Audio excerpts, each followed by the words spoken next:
আমাদের ঢাকা বিশ্ববিদ্যালয় হলো মাল্টিকালচারাল ইনস্টিটিউট।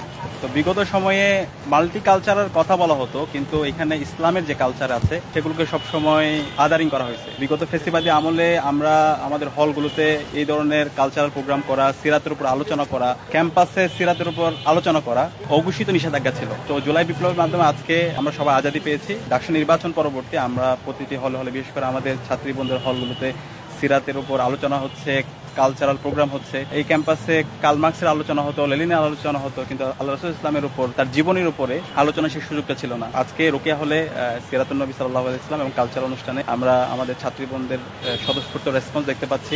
এই ধরনের আয়োজন অব্যাহত থাকবে এবং আমরা সকল ধর্মের, সকল বর্ণের সব ধরনের আয়োজন কিন্তু আমরা জারি রেখেছি ডাকসুর পক্ষ থেকে।